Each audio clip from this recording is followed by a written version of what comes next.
The shadow of a giant.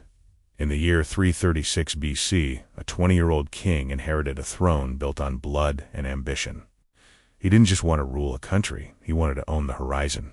By the time he died at just 32, he had conquered the known world, from the rugged mountains of Greece to the humid jungles of India. But who was Alexander the Great? Was he a brilliant visionary who unified East and West, or a megalomaniac who thought he was a god? Today, we're diving into the life of a man who never lost a single battle, named 70 cities after himself, and quite possibly was buried alive. The making of a conqueror? Alexander wasn't born into greatness alone. He was engineered for it. His father, Philip II, gave him the world's most lethal army. But his mind? That was shaped by one of the greatest thinkers in history, Aristotle. Imagine being 13 years old and having the father of logic as your personal tutor. Aristotle sparked Alexander's lifelong obsession with Homer's Iliad. It's said Alexander slept with a copy of the book under his pillow, alongside a dagger. He didn't just read about Achilles. He believed he was the next Achilles. Let's talk about his greatest achievement, his military record. 15 years of constant warfare. Thousands of miles marched, and the score? Alexander, 100. Everyone else, 0. His masterpiece was the Battle of Gaugamela. He was facing the Persian Emperor Darius III, who had an army that literally stretched to the horizon. Alexander was outnumbered 5-1. Most generals would have retreated. Alexander? He smiled. He used a hidden cavalry charge, creating a wedge that pierced right through the heart of the Persian line. Darius fled, and the Persian Empire, the greatest superpower of the age, collapsed. And it wasn't just tactics. He changed the very face of his men. Did you know why he made his soldiers shave? It wasn't for fashion. He realized beards were handles in close combat. He ordered his men to be clean-shaven so the enemy couldn't grab them. He effectively created the military look we still see today. As he marched, he built. Alexander founded over 70 cities, almost all named Alexandria. Think about the ego that requires.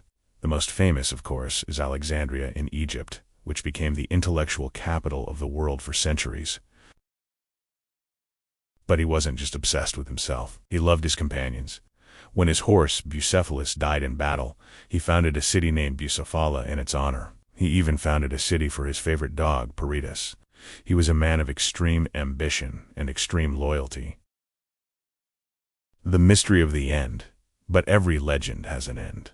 In 323 BC, in the heart of Babylon, the world's conqueror fell. He was only 32. Here's the chilling part. After he was declared dead, his body didn't decompose for 6 days. To the ancients, it was a miracle. To modern doctors, it's a nightmare. Many believe he had Guillain-Barré syndrome. He might have been paralyzed, his breathing so shallow that the doctors couldn't detect it. This means that while his generals were fighting over his empire, Alexander might have been lying there, fully conscious, unable to move a finger as they prepared to mummify him. He may have been the only man in history to be buried alive while being worshipped as a god. Alexander didn't just conquer lands. He blended cultures, spreading Greek language and thought across 3 continents. We are still living in the world he mapped out. History books give us the battles, but the archives give us the man. To really understand Alexander, you have to look at the smaller, stranger details that often get left out of the classroom. Let's dive into a few quick-fire lost facts about the great king. He had different colored eyes, heterochromia. Historical accounts and ancient biographies suggest that Alexander had a condition called heterochromia. It is said that one of his eyes was dark brown, while the other was a piercing sky blue. In the ancient world, this was often interpreted as a sign of his divine lineage.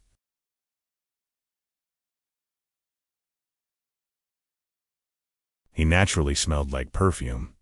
According to the historian Plutarch, Alexander's skin and breath had an incredibly pleasant fragrance. This scent was so strong that it would even cling to his clothes. While modern science might attribute this to metabolic processes, His contemporaries viewed it as further proof of his status as a demigod. He might have been buried alive. When Alexander died, his body did not decompose for days, which people at the time considered a miracle. However, modern medical experts believe he may have suffered from Guillain-Barré syndrome. This theory suggests he was actually paralyzed, and his breathing was so shallow that doctors mistook him for dead, meaning he might have been buried while still alive. He named over 70 cities after himself. During his conquests, he founded or rebuilt dozens of cities, naming almost all of them Alexandria. While the Alexandria in Egypt is the most famous, he established cities by that name from Turkey to Afghanistan. He even named one city in modern-day Turkey, Alexandretta, today's Iskenderun's. He founded cities for his horse and dog. Alexander didn't just honor himself, he also honored his animal companions. When his beloved horse Bucephalus died in battle, he founded a city in Pakistan and named it Bucephala. He also founded a city named after his favorite dog, Peritas, after the pet passed away.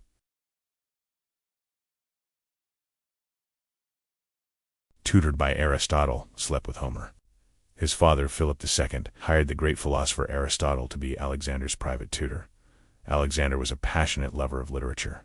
He carried a copy of Homer's Iliad everywhere he went, even sleeping with it, and a dagger under his pillow during military campaigns. He never lost a single battle. Alexander's military strategies are still studied in war colleges today. Throughout 15 years of continuous campaigning, he never lost a battle, even when his forces were significantly outnumbered by the massive Persian armies. He popularized the clean-shaven look. In the Greek world, beards were symbols of power and wisdom. However, Alexander ordered his soldiers to shave so that enemies couldn't grab their beards during close combat.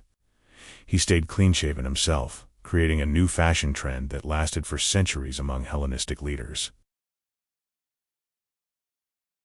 It's hard to wrap our minds around a life that burnt so bright and ended so young, but that is the enduring mystery of Alexander.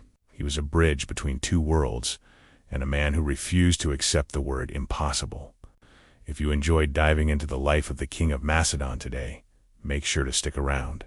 From the pharaohs of Egypt to the revolutionaries of the modern age, we bring you the stories of those who shaped our world every single day. You've been listening to History of Leaders 365. If you haven't already, please subscribe and follow our channel on your favorite podcast platform. Your support helps us keep these stories alive. Don't forget to leave us a review and let us know which leader you want us to cover next. See you soon in the next episodes.